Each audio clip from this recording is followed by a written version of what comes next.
વિશ્વ પર્યાવરણ દિવસની પૂર્વ સંધ્યાએ વડાપ્રધાન નરેન્દ્રભાઈ મોદીના સુરત આગમનને ધ્યાનમાં રાખીને સમગ્ર શહેરમાં વિશાળ સ્વચ્છતા અભિયાન હાથ ધરવામાં આવ્યું હતું. કેન્દ્રીય જળશક્તિ મંત્રી શ્રી સી.આર. પાટીલની ઉપસ્થિતિમાં વોર્ડ નંબર 20ના ઉમરાવનગર વિસ્તારમાં વિશેષ સફાઈ કાર્યક્રમ યોજાયો હતો, જેમાં તેમણે સ્વયં શ્રમદાન કરીને સ્વચ્છતાનો સંદેશ આપ્યો હતો. શ્રી સી.આર. પાટીલે જણાવ્યું હતું કે વડાપ્રધાનના પ્રવાસને ધ્યાનમાં રાખીને સુરત શહેરમાં આશરે 26 કિલોમીટર લાંબા માર્ગો અને 800થી વધુ સ્થળોએ વ્યાપક સ્વચ્છતા અભિયાન ચલાવવામાં આવ્યું છે. તેમણે ભારપૂર્વક જણાવ્યું કે સ્વચ્છતાના ક્ષેત્રમાં સમગ્ર દેશમાં પ્રથમ સ્થાન મેળવનાર સુરત શહેરનું ગૌરવ જાળવી રાખવું દરેક નાગરિકની જવાબદારી છે. તેમણે જણાવ્યું હતું કે વડાપ્રધાન શ્રી નરેન્દ્રભાઈ મોદીના 12 વર્ષના સુશાસન અને સ્વચ્છ ભારતના સંકલ્પને આગળ વધારવા માટે આ વિશેષ અભિયાનનું આયોજન કરવામાં આવ્યું છે. વર્ષ 2014માં શરૂ કરાયેલી સ્વચ્છ ભારત મિશન દ્વારા સ્વચ્છતાને જન આંદોલનનું સ્વરૂપ મળ્યું છે. ઉમરાવનગર ખાતે યોજાયેલા આ સ્વચ્છતા અભિયાનમાં વોર્ડના કોર્પોરેટર, મનપાના અધિકારીઓ, સફાઈ કર્મચારીઓ, ભારતીય જનતા પાર્ટીના કાર્યકરો તેમજ મોટી સંખ્યામાં સ્થાનિક નાગરિકોએ ઉત્સાહભેર ભાગ લીધો હતો. વડાપ્રધાનના ઐતિહાસિક પ્રવાસને લઈને સમગ્ર સુરત શહેરમાં ઉત્સાહ અને ઉમંગનો માહોલ જોવા મળી રહ્યો છે. માનનીય પ્રધાનમંત્રી શ્રી નરેન્દ્ર મોદી સાહેબે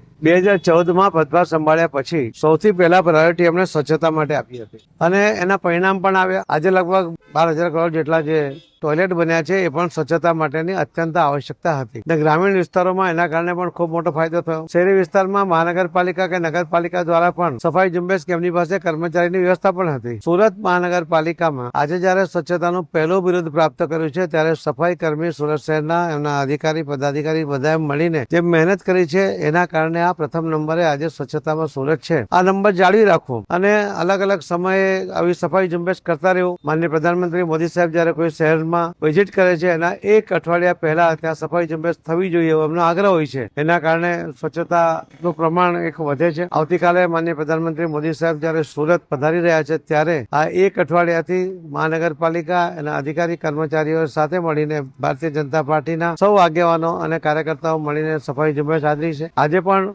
ઉમરાવનગરની અંદર આ સફાઈ માટે આ વિસ્તારના કોર્પોરેટરશ્રીઓ અને સૌ કાર્યકર્તાઓ, કર્મચારીઓ સાથે છે. મ્યુનિસિપલ કમિશનરશ્રી પોતે પણ અહીંયા આમાં રસ લઈ રહ્યા છે. સાથે સાથે મેલેરિયા ન થાય એના માટે, પાણીનો ભરાવો ન થાય એની જાગૃતિ લાવવા માટે પણ એમણે લગભગ આખા શહેરમાં 900 જેટલા કેમ્પ કર્યા છે. એ ખૂબ અભિનંદનને પાત્ર છે. ફરીથી હું સૌ નાગરિક ભાઈ બહેનોને વિનંતી કરું છું કે સ્વચ્છતા આપણા ઘર પૂરતી મર્યાદિત ન રાખતા આપણા મોહલ્લામાં, આપણા શહેરમાં, આપણા રાજ્યમાં, આપણા દેશમાં સ્વચ્છતાનો આગ્રહ કરવો જોઈએ.